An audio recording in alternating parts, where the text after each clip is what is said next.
যারা জনগণের প্রতি বিনম্র হয়, জনগণের জান মাল ইত্যাদি আবরুর হেফাজত করেন, দেশের আলেম ওলামা সম্মানিত ব্যক্তিদের সম্মান প্রদর্শন করেন, দেশের স্বাধীনতা সার্বভৌমত্বের সংরক্ষণ করেন, যিনি নামাজ কায়েম করেন, যাকাত আদায়ের ব্যবস্থা করেন, মানুষকে চরিত্রবান নাগরিক হিসেবে গড়ে তোলার নিমিত্তে ভালো কল্যাণকর কাজগুলো চালু করেন এবং অন্যায় অনিষ্টকর কাজগুলো বন্ধ করেন।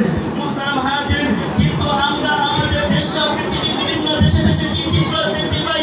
শাসন ক্ষমতার তুণ্ড হাতে পেয়ে তার জন্য প্রথম ও প্রধান দায়িত্ব দ্বারাই বিরুদ্ধ মতাবলম্বীদের উপর ধরন ও বিরোচনা করা। মনে হয় যেন জনগণ তাকে এই ধরনের কর্মসূচি বাস্তবায়নের জন্য নির্বাচিত করেছে।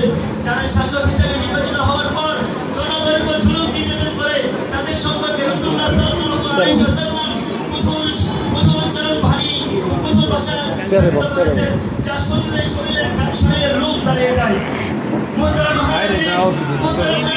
ইতিহাস সাক্ষী দেয়, গত 14 মাস পূর্বে এই বাংলার জমিনে আওয়ামী স্বৈরাচার সরকার শেখ হাসিনার নেতৃত্বে অসংখ্য ছাত্র জনতাকে নির্মমভাবে জুলুম করা হয়েছে, ঠিক কিনা?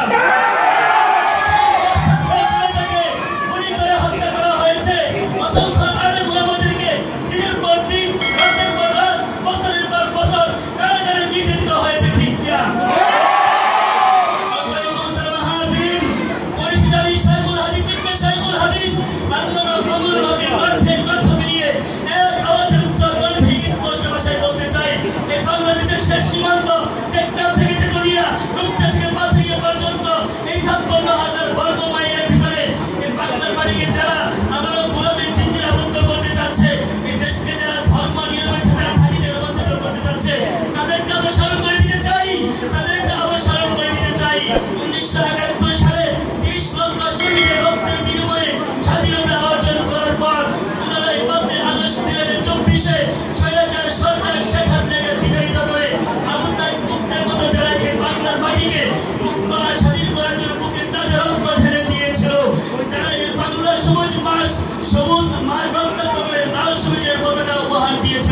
আজকের স্বাধীনতার 14 মাস পর এসে সেই সন্তানের ইতিহাস ভুলে যায়নি, ঠিক কিনা?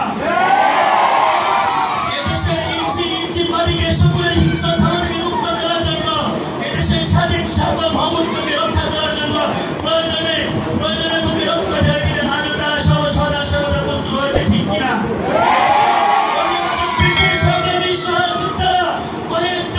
সংগ্রামী সাহসী যুবকেরা মনে রাখবে, প্রয়োজনে আরেকটি 5 আগস্ট কায়েম করার জন্য এদেশের লক্ষ লক্ষ যুবক প্রস্তুত।